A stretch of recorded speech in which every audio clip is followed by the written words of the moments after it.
اعوذ باللہ من الشیطان الرجیم بسم اللہ الرحمن الرحیم اللہم صلی علی محمد وعلی آل محمد کما صلیت علی ابراہیم وعلی آل ابراہیم انک حمید مجید اللہم بارک علی محمد وعلی آل محمد کما بارکت علی ابراہیم وعلی آل ابراہیم انک حمید مجید۔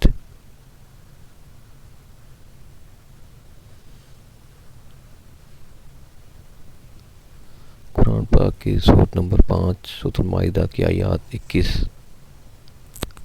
تلاوت ہے۔ یا قوم ادخلوا الارض المقدسۃ التي كتب الله لكم ولا ترتدوا على ادباركم فتنقلبوا خاسرین۔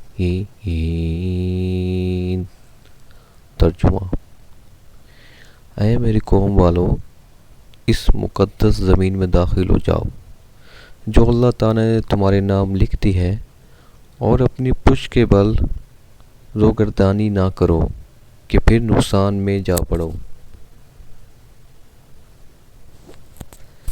اس سے مراد فلسطین کی سرزمین ہے جو حضرت ابراہیم علیہ السلام، حضرت اسحاق علیہ السلام اور حضرت یعقوب علیہ السلام کا مسکن رہ چکی تھی۔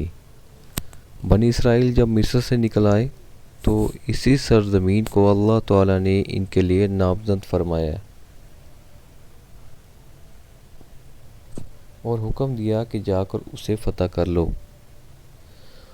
حضرت موسیٰ علیہ السلام کی یہ تقریر اس موقع کی ہے جب مصر سے نکلنے کے تقریباً 2 سال بعد آپ علیہ السلام اپنی قوم کو لیے ہوئے دشت فاران میں خیمہ زن تھے۔ یہ بیابان جزیرہ نمائے سینا میں عرب کی شمالی اور فلسطین کی جنوبی سرحد سے متصل واقع ہے۔ جزاک اللہ۔ السلام۔ دوستو، جو نیکسٹ آیات ہے سورۃ مائدہ کی 22 آیات، اس میں بیان آئے گا کہ جب موسیٰ علیہ السلام اپنی قوم کو جہاد کے لیے کہتے ہیں تو پھر کیا معاملہ پیش آتا ہے۔ پلیز مست واچ۔ جزاک اللہ۔